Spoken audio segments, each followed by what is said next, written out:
Salvador, a capital do estado da Bahia, conhecido pela sua importância histórica, pela sua beleza e complexidade cultural. Mesmo assim, 474 anos depois da sua fundação, Salvador ainda guarda contradições e desigualdades sociais gigantescas, criando realidades diferentes dentro de si. Uma realidade que é cartão postal, carnaval, praias maravilhosas e cidadãos acolhedores, e outra realidade paralela, aquela que se tenta esconder, onde se falta quase tudo, como por exemplo, saneamento básico. O acesso à água potável e ao saneamento básico é um direito humano essencial, fundamental e universal. E esse direito é reconhecido pela ONU e o Brasil assina diversos tratados internacionais, se comprometendo a promover e a garantir o acesso universalizado ao saneamento básico. Neste momento, nós temos no Brasil algumas iniciativas do ponto de vista jurídico e político para aumentar a efetividade do Estado com essas questões, como por exemplo, a PEC 2 de 2016 de autoria de Randolph Rodrigues, que tem o objetivo de colocar o saneamento no rol dos direitos fundamentais. A análise que fizemos da ausência de política de saneamento básico no Brasil mostra a necessidade de nós mudarmos e termos investimentos e, ao contrário, tem tido cortes orçamentários na área de saneamento básico. Então, elevá-lo à condição de direito fundamental também obriga a União, obriga o Estado brasileiro a assumir, de fato, essa responsabilidade. Mas, infelizmente, até o presente momento deste documentário, essa PEC não foi implementada e ainda segue em tramitação. Outra iniciativa muito importante é o Marco do Saneamento Básico. Acesso à água tratada e esgoto são medidas de saneamento básico que têm distribuição desigual no país. Nas regiões Sul, Sudeste e Centro-Oeste, cerca de 90% da população tem água tratada. No Nordeste, o índice é de 74%. E no Norte, 57%. O acesso à rede de esgoto é ainda pior. No Sudeste, o atendimento chega a 79% das pessoas. No Centro-Oeste, quase 53%. No Sul, 45% da população tem o serviço. Na região Nordeste, 28%. E no Norte, apenas 10,5%. A nova Lei do Saneamento Básico, aprovada pelo Senado, é uma tentativa de garantir que toda a população tenha em casa água tratada e coleta de esgoto. Os especialistas calculam que é preciso investir pelo menos 500 bilhões de reais nos próximos anos para alcançar esse objetivo. Por isso, a lei cria condições para atrair o capital privado. A principal mudança é aumentar a concorrência no setor. Passa a ser obrigatória a abertura de licitação quando estados e municípios contratarem serviços de saneamento. O processo deve ter a participação de empresas públicas e privadas. Atualmente, 94% das cidades são atendidas por estatais e apenas 6% por empresas privadas. Os acordos já firmados com estatais podem ser renovados por mais 30 anos, desde que cumpram metas. Ampliem o fornecimento de água para 99% da população e de esgoto para pelo menos 90%. O projeto também estende os prazos para o fim dos lixões a céu aberto. As capitais e regiões metropolitanas devem acabar com a prática até 2021. Cidades com mais de 100 mil habitantes até 2022. Cidades entre 50 e 100 mil habitantes até 2023. E as cidades com menos de 50 mil habitantes até 2024. Voltando ao nosso mergulho em Salvador, até a data da produção deste documentário, o painel do saneamento e o site Água Saneamento demonstram que Salvador ainda conta com 103.741 pessoas sem água potável, 971.911 pessoas sem coleta de esgoto, 97.161 pessoas sem coleta de lixo e 3.400 domicílios sujeitos a riscos de inundação. Um dos grandes exemplos da falta de saneamento básico é o bairro do Uruguai, que está localizado ao norte da Massaranduba e da Enseada dos Tainheiros, e ao sul dos Mares e da Calçada, ao leste de São Caetano e ao oeste de Roma. O bairro do Uruguai surgiu de um processo de invasões de terrenos alagadiços e da luta de muitas pessoas pelo direito de moradia. E ainda hoje, mesmo com constantes denúncias e mobilizações dos moradores, o Estado ainda é ineficiente em garantir saneamento básico para a região ou garantir alternativas efetivas. Meu nome é Girlane Rosali, moro aqui, fui nascida e criada aqui desde 1975. E a situação aqui nunca mudou, até hoje é a mesma. Teve alguma mudancinha, mas em termos de alagamento, enchente, continua. Entra governo, sai governo e a situação da gente continua a mesma, há 48 anos. Meu nome é Angelina, moro no bairro do Uruguai, já tenho 56 anos que moro nesse lugar. Antigamente era palafita, hoje, graças a Deus, já é calçado, entendeu? Mas continua, quando chove, enche tudo. E é uma vergonha, porque a pessoa fica sem ir para a escola, fica sem ir para o médico. Já perdi emprego por conta de dias de chuva, não chegar no horário, não conseguir chegar no meu trabalho, né? Já perdi móveis, minha casa, o telhado desabou toda. E a situação é muito difícil, o posto de saúde não funciona, porque não tem como os funcionários chegar a tempo, né, nos postos de saúde para atender a demanda. Então, muita coisa que precisa melhorar, porque até aqui não teve melhoria nenhuma. Olha, melhorou bastante, porque tinha um batistaca, enchia tudo, tinha aqui perto do açaí, que era também um batistaca, que quando enchia ninguém enxergava, quando o carro entrava ali como se fosse um bueiro. Mas graças a Deus mudou. Mas quando chove, os pessoal que mora debaixo do viaduto ali, aquelas casas tudo enche, elas perdem tudo. Quando chove, minha filha não podia ir para a escola, não podia ir para o balé. Eu precisava ainda de carona porque os ônibus paravam, tinha greve ainda de ônibus para completar e ficou muito difícil. Já teve gente que já morreu de dengue hemorrágica, a doença do rato, chikungunya. Inclusive eu fui uma das que peguei chikungunya, fiquei ruim, perdi também emprego por conta disso, né, de atestado. Então, sempre aconteceu e continua acontecendo. Olha, ultimamente, eu passei pro lado da Vitória, eu vi quase a mesma coisa. A Vitória cheia de água também. A Garibaldi cheia de água também. O morro caindo da Garibaldi, eu também vi isso. Mas é o lugar que eles mais olham pro lado de lá. Aqui é um lugar esquecido. Aqui é um lugar esquecido. Agora, quando é Natal, enche o Campo Grande de lâmpadas, as ruas de lâmpadas, e os povos precisando de o quê? De uma cesta básica, de uma comida, alguma coisa que eles não dão. Pelo menos consertar a palafita. Aquelas pessoas que moram mesmo tudo e pode ver tudo, tem gente que mora só tem 3 telhas, não tem parede, não tem nada. É a verdadeira África lá. Eles podiam olhar para lá. A reforma melhorou um pouco, o alagamento não é mais como antes, mas continua ainda alagando tudo.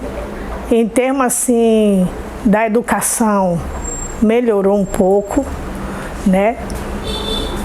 Em termos de praças, melhorou, mas o principal, que a educação é assistência médica para o povo carente dos alagados, isso a gente não encontra. O que eu estou vendo agora, as praças que eles estão fazendo, pelo menos eles choram porque enchem a rua, mas quando faz sozinho, vê um campinho ali, vão jogar bola. Perdi móvel, perdi mercado, que a gente já tem a dificuldade, um pouquinho que a gente tem, a gente perde com frequência por questão disso, porque quando chove, alaga, falta energia, então a coisa fica muito complicada. Se você ir no viaduto ali, minha filha, tem várias pessoas pedindo socorro. Porque quando chove, ela não tem condições de andar. Aí perde as coisas e fica em cima da cama. E vai deixando tudo, o pouco que tem. Rapaz, todo mundo fica no mesmo caminho, né? Tanto mercado como educação. Fica todo mundo perdido, todo mundo fica no mesmo barco. E como fica ruim, porque não tem como, se chover, eu tenho que ficar presa dentro de casa. Porque para sair, posso pegar uma doença, porque a água sobe em cima do joelho. E fica uma coisa muito difícil, muito triste. Fora o mercado daqui, né? Que o mercado, os homens perderam tudo do mercado. As coisas que estavam embaixo, eles perderam tudo. A chuvinha que deu hoje, ó, gente, pela manhã agora aqui no Uruguai, ó. Ó como tá a rua, ó. Tá vendo? Chegando da faculdade, tá vendo? Tô presa aqui, ó. Não dá. Essa aqui é valer. Gente, eu vou dar meu tênis. Gente, eu nunca vi isso aqui assim. Não tem nem como encostar mais, brother. Aí a rua toda alagada, toda a mão que chove, a rua fica alagada, que a pessoa não pode nem sair dentro de casa. E eles não tomam providência nenhuma. É toda a mão isso aqui. Até dentro de casa entra água. Ficou quase o rapaz perdia esse carro. Começou até a alarmar. Bom, meu nome é Marcelo Flores Maltês. Eu sou arquiteto urbanista, formado pela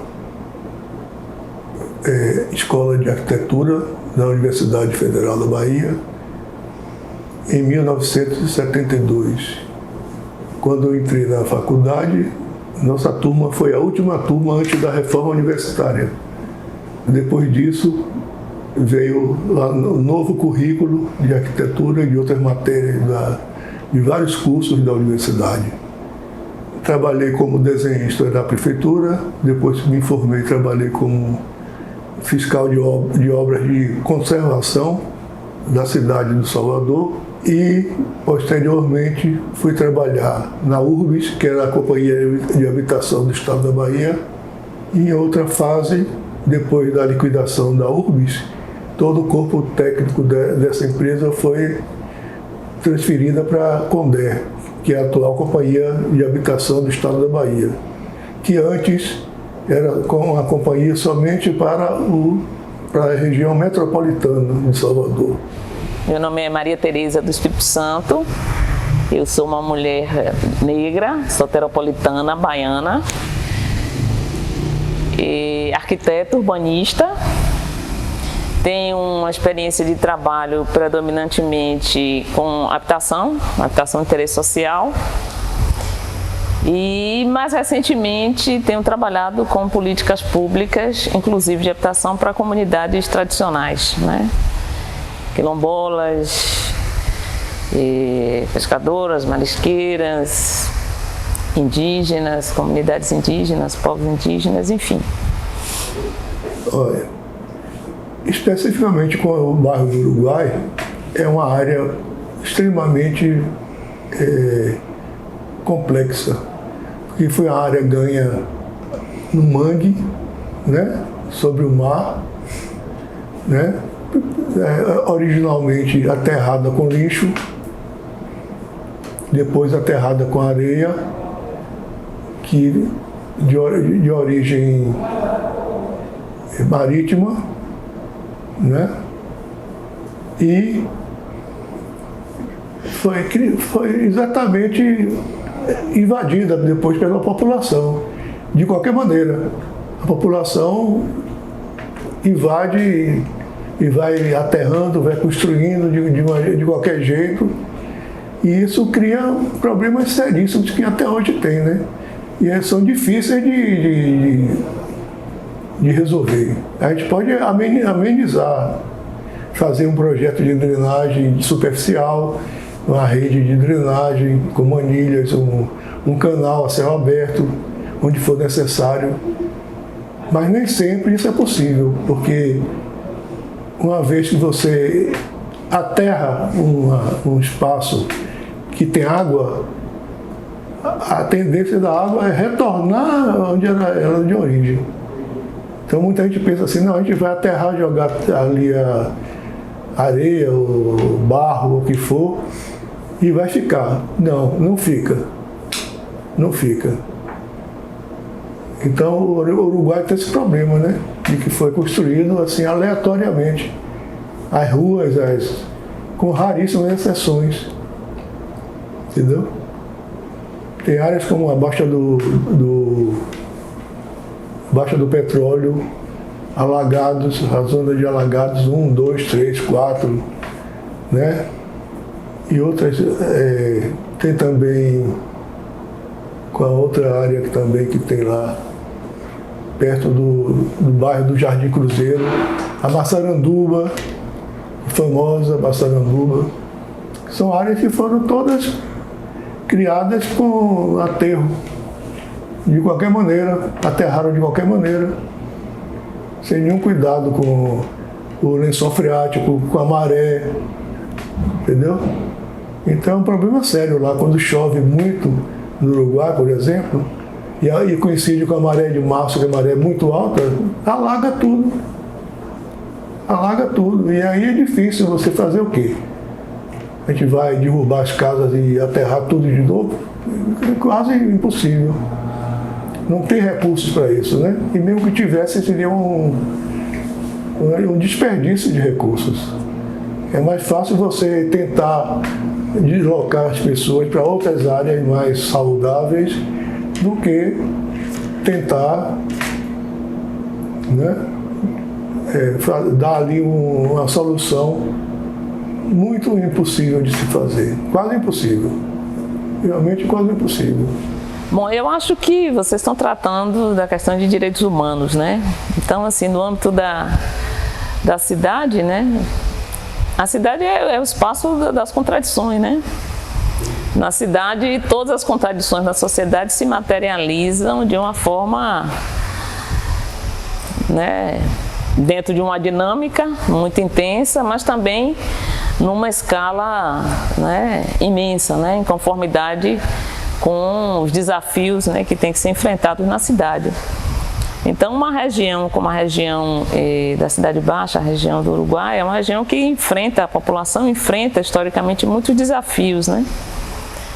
E desafios que têm se arrastado no tempo, inclusive pela insuficiência das políticas públicas, né? As políticas públicas de habitação, as políticas públicas de saneamento, que devem ser, em princípio, políticas integradas, né?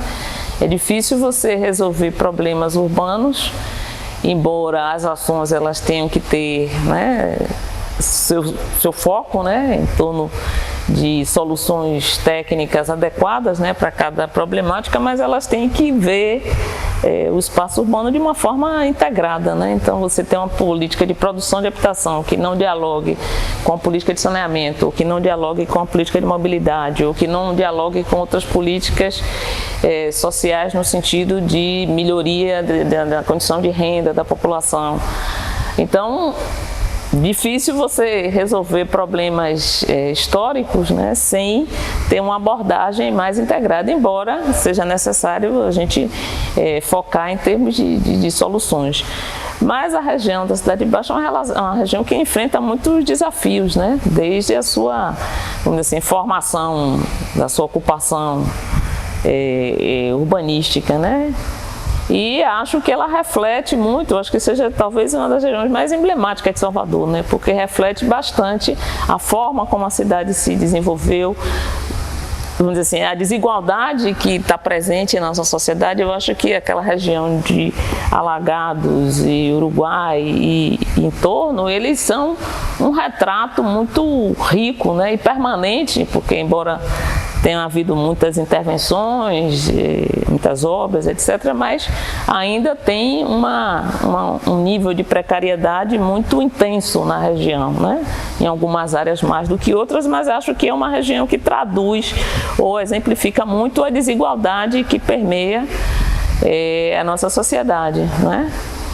E isso, né, se materializa no espaço urbano na forma de habitações ainda precárias, habitações sem saneamento, habitações em condições de conforto ambiental deficientes, né, a ausência de equipamentos comunitários em quantidade e qualidade suficiente para suprir as necessidades das famílias e para criar perspectiva de futuro também para os jovens, né, para as crianças. Então, assim, até nisso, né, ela espelha essa realidade partida, desigual, né? Salvador é uma cidade segregada, né, com polos assim muito extremos, né, de condições materiais, condições reais, condições sociais de vida bastante distintos. E isso lá eu acho que está muito retratado, né, na história de Alagados, né, na necessidade que aquelas famílias lá há mais de 50 anos atrás tiveram de ocupar daquela forma e de resistir, né, porque é um espaço de resistência acima de tudo, né, de conquista, né, porque a permanência de muitas áreas e a solidez, vamos dizer assim, até do ponto de vista geológico, que elas conquistaram, tem a ver com a luta, com a resistência da população que enfrentou esse desafio, né, de viver em condições subhumanas quase, né, subnormais, né, abaixo de qualquer linha mediana, né, de dignidade, e que conseguiram, pela força da sua luta, pela sua resistência, sobreviver a tudo isso e se afirmar diante da cidade, se afirmar diante do poder público, que é uma luta que não tem trégua, né? É uma luta que vem de décadas, né? Então hoje a gente pode dizer que aquela região do Uruguai e seu entorno é uma das regiões, assim, do ponto de vista da organização comunitária, das mais organizadas e das mais combativas que a gente tem na cidade de Salvador, né? Eles não só têm esse papel real, né? Essa história real de sobrevivência àquelas condições extremamente insalubres, né? Desiguais, como tiveram a capacidade de resistir e se organizar em torno disso. Então é uma região que tem uma articulação comunitária muito forte, muito integrada, são muitas organizações de diversos níveis, de jovens, de mulheres, de trabalhadores, culturais, né? Então ali tem uma vida, né? Tem uma efervescência, tem uma riqueza muito grande, e eu acho que o ponto alto dessa riqueza toda é a capacidade de mobilização e de organização dos seus moradores, né? Que eu acho que é o que fez resistir e que mantém esse diferencial, né? Porque eles têm toda uma rede, não tem uma associação, eles têm dezenas de associações, de organizações em torno das mais diversas questões, né? Organizando as pessoas em torno das inúmeras demandas, necessidades, mas também em torno da potencialidade enorme que eles têm em termos de criatividade, de construção de alternativas e tudo mais. Na ausência ou insuficiência do Estado, algumas instituições surgem na tentativa de levar dignidade e construir pontes para que as pessoas que mais precisam consigam acessar e garantir os seus direitos. Um bom exemplo é a Igreja da Nossa Senhora dos Alagados.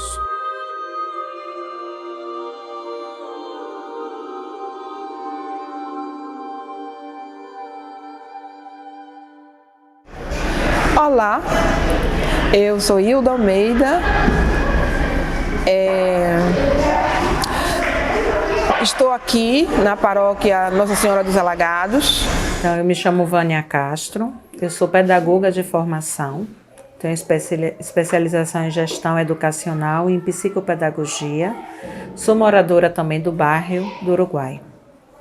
E aqui eu sou gestora, né, do projeto Ser Criança em Alagados e também pedagoga do projeto. Olha, a nossa associação, a Associação João de Deus, ela beneficia. Então ela beneficia crianças por conta da formação educativa, com a formação catequética. Tem os adolescentes também. Nós temos para as mulheres, meninas, mulheres grávidas, nós beneficiamos elas. Temos os moradores, né, na parte baixa aqui do final de linha, que de 15 em 15 dias a gente distribui um sopão para mais de 300 famílias. Temos um curso profissionalizante, temos uma Procapaz, que é um projeto profissionalizante, com curso de culinária, costura, informática, cuidador de idosos, e tem uma de beleza também. E temos geriatria, nós temos uma parceria com as obras sociais de Manduce, com geriatria. Então a gente traz para esse cuidado todas as faixas, né? Tanto homem, mulher, não pedimos identificação se a pessoa é católica ou não católica. Aqui quem precisa é beneficiado. E há 42 anos que a paróquia vem fazendo esse trabalho. Né? A associação foi criada há 17 anos, mas a paróquia tem 42 anos fazendo esse trabalho. Então, a gente faz aquilo que o nosso fundador nos ensinou a fazer. Então, o Ser Criança em Alagados, surgiu há 17 anos, né? Faz parte da Associação João de Deus. Essa associação nasceu da inquietação de alguns paroquianos, da paróquia Nossa Senhora dos Alagados e São João Paulo II, ao ver as crianças ociosas na rua. Então, nasce esse projeto de contraturno do colégio, então as crianças estão matriculadas nas escolas regulares e no turno oposto eles estão aqui conosco, de terça a sexta. Então aqui fazemos um programa de reforço escolar com eles. Oferecemos 2 refeições diárias para a turma da manhã e para a turma da tarde. Vai ter um tempo de reforço escolar que a gente vai reforçar português, matemática, gramática, compreendendo que se o aluno for bom em ler, escrever e na matemática, ele vai ser bom nas outras disciplinas, né? Então, a gente faz esse reforço com eles. Depois temos uma atividade de tempo em comum, que essa atividade de tempo comum é uma atividade com temas transversais, com temas da atualidade também. E a gente trabalha junto com eles. Por exemplo, agora na próxima semana, a gente inicia, agora em maio, porque tem um Dia do Trabalhador, né? O 1º de maio. Então, a gente começa o projeto das profissões, onde vamos despertar para nossas crianças o que é uma profissão, como chegamos a uma profissão. Vamos trazer profissionais do bairro para falar para as crianças. Então, todo mês, a gente trabalha as profissões, mostrando para as nossas crianças e adolescentes a importância da educação como base para você alcançar uma profissão, né? Então, sempre no projeto, a gente busca essa perspectiva que a educação é um caminho. É um caminho para mudar a minha realidade, é um caminho para mudar a realidade da minha família e até mesmo para mudar a realidade do seu bairro. Então, eles têm essas atividades, depois tem um tempo de recreação, de esporte, depois tem a segunda refeição. Então, a turma da manhã ela vai ter café da manhã e almoço, a turma da tarde vai ter almoço e o lanche da tarde. A gente faz visitas em todas as casas, em todas as famílias, conhecemos todas as realidades. Porque a gente entende que a visita, a proximidade com o outro faz você ter um olhar diferenciado para o outro. Porque quando eu olho o outro de fora, que ele chega, eu olho e vou dizer, eu vou rotular, né? Ah, essa criança é assim, essa criança conheça a realidade dela, conheça o contexto social, econômico, familiar, e você vai poder entender melhor essa criança, esse adolescente. E essas visitas nos dão a chance de conhecer a realidade, de criar proximidade e de fazer uma relação de parceria, né? Entre o projeto e a família. Então, a gente faz esses encontros, fazemos encontros também com as famílias durante o ano, fazemos atividade extra-classe, como levar um cinema, conhecer museu. A gente leva as crianças também para essa atividade extra-classe, né? Aqui ele tem tudo o que ele precisa de material pedagógico, uniforme, livros, refeições, é tudo 100% gratuito para essa criança, para essa família. Então, hoje a gente não acolhe 90 crianças, entre criança e adolescente, mas acolhemos 90 famílias. Os adolescentes têm uma atividade diferenciada para eles, Eles também têm uma horta pedagógica, onde eles têm contato com a terra, que eles plantam. Vão 2 vezes, coisa de 1 hora que eles passam. Mas tem uma sala para eles, com temas também voltados para o desenvolvimento humano, para as mudanças que o corpo tem, dos humores. Então a gente traz isso para os adolescentes. Vão trabalhar também o tema das profissões. E é um lugar que, apesar de ser um projeto de reforço escolar, mas é um lugar de acolhimento, de amor. Porque a gente trabalha muito a pedagogia do afeto com eles, né? Ser esse lugar de escuta, de ouvir, de motivar, de incentivar, de valorizar suas belezas. Então a gente faz todo esse trabalho com eles. Eles entram aqui conosco aos 7 anos, normalmente vai sair agora aos 14, então passa um percurso, um caminho que passa aqui conosco. Há um impacto de verdade, né? Hoje, por exemplo, é um dia de chuva. Foi um dia de chuva de manhã, né? Ao chegar, eu vi uma região bem alagada, que sempre alaga. Tínhamos uma que alagava muito, mas foi feito um trabalho de drenagem, melhorou. Temos uma outra parte que alaga. E a gente já sabe, um dia de muita chuva é sinal que vai faltar muitas crianças. Pelo fato do alagamento, né, das ruas, pelo fato, muitas vezes, essa criança, essa família já não vai dormir tão bem à noite, porque tem todas as pingueiras dentro de casa, a questão da falta de estrutura também, né, física da casa, do lar dessa criança, desse adolescente. Então, demanda, muitas vezes, os esforços, né? Muitas vezes são pequenas casas com uma quantidade de morador, de uma família grande numa pequena casa. Então, realmente, às vezes vai ter as pingueiras, vai ter os alagamentos na rua, essa falta do saneamento, de fato, essa falta de algumas ruas que vai alagar. Então, tudo isso, muitas vezes, vai ser essa família que vai se unir para tentar resolver essa situação. Então, muitas vezes, nos dias de muita chuva, a gente vê que as crianças se ausentam devido a isso. Então, como você vai mandar o seu filho para a escola, para o projeto, se não sair de casa, você não tem como sair? Porque está alagado, ou está aquele lamaçal. Né? Então, realmente, de fato, a gente vê que isso impacta na ausência, né? Então, a ausência, e quando se há uma ausência, né, do projeto, que é a ausência da escola, é algo que é processual, né? A aprendizagem é processual. Então, quando tem essas faltas, realmente isso quebra. É impossível falar de direitos fundamentais sem levar em consideração a qualidade do serviço de saneamento básico. Nenhum outro direito pode ser plenamente realizado sem que se tenha um ambiente limpo, seguro e saudável.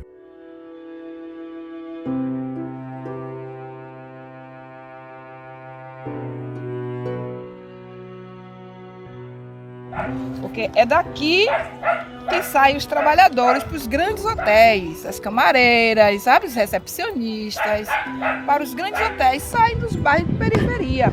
Por isso que eu falo que é preciso cuidar dessas pessoas, da dignidade dessas pessoas, porque aonde eles moram, aqui tem muitos estudantes de direito, muitos estudantes de mestres aqui, tem doutor que mora aqui nessa realidade. Então tem que cuidar do espaço, do território onde se habita as pessoas. Aqui não.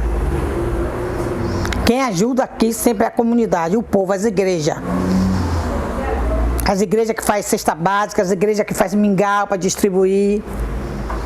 Quando nós podemos, a gente se reúne aqui, o pouquinho que a gente tem, a gente com certeza a gente ajuda com calçado, cobertor, alimentação, porque a gente aqui é um povo humilde, mas que um abraça o outro com o pouquinho que a gente tem.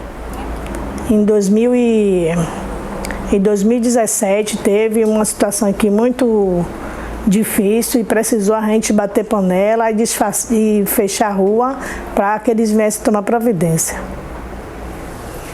Eu vejo assim, o povo, os moradores, um ajudar o outro. Tem uma igreja ali, ajuda, faz uma sopa, vai no mercado, toma. Eu mesmo vou para os mercados pedir frutas como está tocada, verdura para fazer o sopão, eles me dão. Vou na casa de alguma pessoa que não tem roupa, quem tem roupa que não está, pego para doação, assim. Com certeza. ali no morro, ali mesmo, teve deslizamento, teve várias pessoas foram a óbito. Foi muito triste. Isso aqui sempre acontece no percorrer de uma chuva tensa, que aqui não tem capacidade, porque o esgotamento aqui é a segurança do povo, a escassez, o povo aqui é esquecido. E muito não tem como chegar para não tem espaço de chegar em uma associação, porque a associação depende do governante, então tem uma dificuldade. E aí o povo dos Alagados continua nesse sofrimento de anos e de décadas. Os Alagados, o povo dos Alagados, um povo sofrido, um povo esquecido pelos governantes, pelo responsável que poderia dar condições melhor para nós moradores daqui da Palafitas.